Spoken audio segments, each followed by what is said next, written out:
Samsung यानी कि Korean में इसको बोलते हैं 3 स्टार्स। अब आप सोच रहे होंगे 3 स्टार ही क्यों? इसका मतलब तो एवरेज होता है। फिर ऐसा नाम क्यों? दरअसल कोरियन कल्चर में 3 को ही मतलब 3 स्टार को ही काफी बिग एंड पावरफुल माना जाता है और यही बिग एंड पावरफुल दो वर्ड्स पूरे सैमसंग एम्पायर को डिफाइन करते हैं। सैमसंग वही कंपनी है जिसने वर्ल्ड का पहला फोल्डेबल फोन और पहला कवर टीवी दिया। सैमसंग इनोवेशन का इतना बड़ा किंग है कि एप्पल भी अपने आईफोन्स के लिए रेटिना डिस्प्ले सैमसंग से ही लेता है। आज इस वीडियो में हम बात करने वाले जो भी आज तक उसने अचीव किया है, किस ईयर में अचीव किया और इंडिया में इसका क्या हिस्ट्री रहा है। बहुत ही इंटरेस्टिंग हिस्ट्री रहा है, तो आज हम वो सारा बात करने वाले हैं। बात 1993 की है, जब कंपनी के मालिक मतलब कि सैमसंग कंपनी के मालिक ली कुन ही उन्होंने वर्ल्ड वाइड कई कंट्रीज घूमकर जर्मनी में एक हिस्टोरिक स्पीच दिया। स्पीच की सबसे मेन लाइन थी, सब कुछ बदल डालो सिवाय अपनी पत्नी और बच्चों। इसके जस्ट 3 साल बाद यानी कि 1996 में सैमसंग ने नोएडा में अपना पहला प्लांट खोला और टीवी बनाना शुरू किया और साल 2005 में उसी प्लांट में मोबाइल फोन बनाना शुरू किया। रिपोर्ट्स की माने तो इंडिया के अंदर बिकने वाले मोबाइल फोन्स में 19% हिस्सा सैमसंग का होता है। सैमसंग आजकल अपने एक स्पेशल माउस की वजह से ट्रेंड कर रहा है। सैमसंग की इंडिया में हिस्ट्री जानने से पहले सैमसंग कैसे बनी, क्या रहा इसकी हिस्ट्री में हम वो जानेंगे। चलिए शुरू करते हैं। सैमसंग की नींव साउथ कोरिया में 1 मार्च 1938 को ली व्योंग चुल ने रखी थी। कंपनी की शुरुआत हुई तो इसमें सिर्फ 40 वर्कर्स काम करते थे। ये कंपनी उस टाइम ड्राई फिश, नूडल्स और ग्रोसरी का बिजनेस करती थी। जैसे कंपनी बड़ी हुई, सैमसंग कंपनी ने अपने आप को अलग अलग फील्ड में डेवलप करना शुरू किया। 30 इयर्स के अंदर साउथ कोरिया के मार्केट में सैमसंग ने खुद को इंश्योरेंस, रिटेल एंड सिक्योरिटी जैसे बिजनेस में स्टैब्लिश कर लिया था। अब आप सोच रहे होंगे सैमसंग कंपनी ने जब ऐसी चीजों से स्टार्ट किया था तो फिर ये इलेक्ट्रॉनिक मार्केट में कैसे आया? तो चलिए अब हम आगे इसी पर बात करें। 1996 में कंपनी ने पहली बार इलेक्ट्रॉनिक के क्षेत्र में कदम रखा था। 1970 में पहला black and white P3202 television set launch किया। इसके बाद सैमसंग ने अपने कई सारे प्रोडक्ट्स लॉन्च किए, जैसे कि air conditioner, fridge machine, VCR, camera जैसे बहुत सारे इलेक्ट्रॉनिक प्रोडक्ट्स लॉन्च किए। अब हम बात करेंगे कैसे सैमसंग ने टेलीकम्युनिकेशन फील्ड में एंट्री ली। 1938 ये वो साल था जब सैमसंग ने टेलीकम्युनिकेशन फील्ड में अपने कदम बढ़ाए। इसके जस्ट 3 साल बाद इन 1986 पहला built in car phone SC100 launch, जो बुरी तरह फ्लॉप हुआ। इस प्रोडक्ट के फेलियर के बाद कंपनी ने काफी रिसर्च किया और 1988 में SH100 नाम का फोन लॉन्च किया, बट ये भी सैमसंग कंपनी के लिए एक बड़ा फेलियर रहा। और इस समय मोटोरोला ही एक ऐसा ब्रांड था जिसके मोबाइल फोन दुनिया भर में बिकते थे। मोटोरोला से सबक सीखकर 7 जून 1993 को सैमसंग CEO ने 200 ऑफिसर्स के साथ बैठक रखी। लोगों की नीड्स को ध्यान में रखते हुए अगले 1 साल में मोटोरोला जैसा फोन बनाने का डिसाइड किया। नवंबर 1993 में SH700 मॉडल का एक फोन लॉन्च किया जो लोगों ने बहुत ज्यादा पसंद किया। SH700 फोन सैमसंग कंपनी का सबसे पहला सक्सेसफुल फोन रहा। इस फोन को बहुत ज्यादा बारीकी से चेक करके मार्केट में उतारा गया था।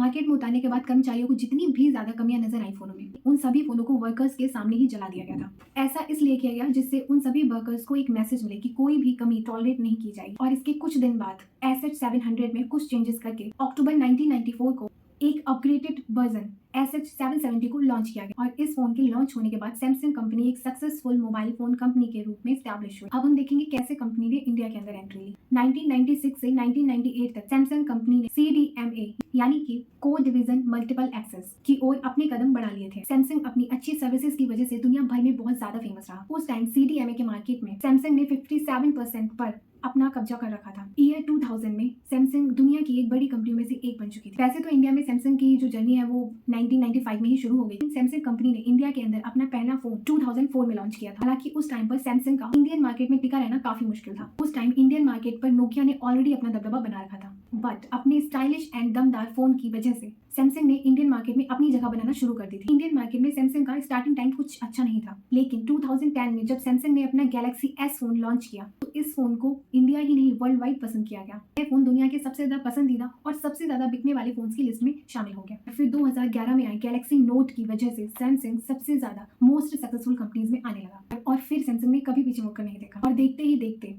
सैमसंग वर्ल्ड का सबसे बड़ा स्मार्टफोन ब्रांड बन गया और एप्पल के बाद दूसरी सबसे बड़ी इलेक्ट्रॉनिक कंपनी भी। हमेशा से ही सैमसंग और एप्पल का एक कंट्रोवर्शियल रिलेशनशिप रहा है।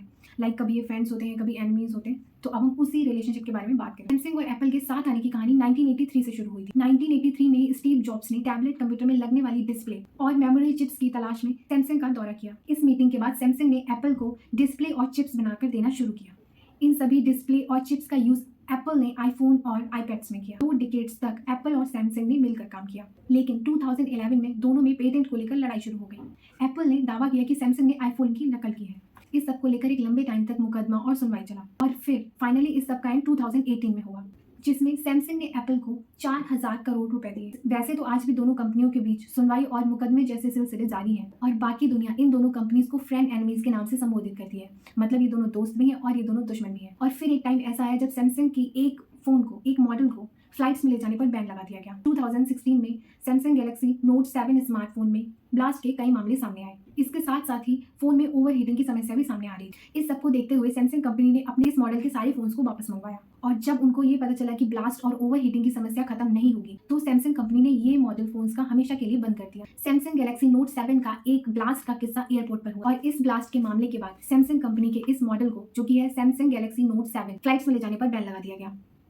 और इस घटना के बाद सैमसंग गैलेक्सी नोट 7 की सेल में काफी गिरावट नोटिस की गई। खराब इमेज को बचाने के लिए सैमसंग कंपनी ने अपने इस मॉडल को हमेशा के लिए बंद कर दिया। इस घटना से सैमसंग कंपनी को 2016 की थर्ड क्वार्टर यानी कि तीसरी तिमाही में 15,375 करोड़ रुपए का नुकसान झेलना पड़ा। तो ये स्टोरी थी सैमसंग कंपनी के अप्स एंड डाउन्स की। अब हम बात करेंगे कि इसने और फील्ड्स में और क्या क्या काम किया है। जो सबसे इंटरेस्टिंग काम लगा मुझे सैमसंग कंपनी का वो था बुर्ज खलीफा। बुर्ज खलीफा सैमसंग की कंस्ट्रक्शन डिवीजन ने ईयर 2008 में तैयार किया था। इसकी ऊंचाई करीब 2722 फुट है। ऐसा ही इंटरेस्टिंग काम सैमसंग कंपनी ने और किया है, वो सैमसंग पेकविन ने K9 thunder tank south Korea military के लिए तैयार किए थे और साउथ कोरिया की राजधानी सियोल में सैमसंग का मेडिकल सेंटर भी बना हुआ है। तो आपको इस वीडियो में सैमसंग कंपनी का सबसे ज़्यादा इंटरेस्टिंग पार्ट फैक्ट कौन सा लगा, कमेंट में जरूर शेयर कीजिए। Thank you so much for watching this video. Do like, share and comment.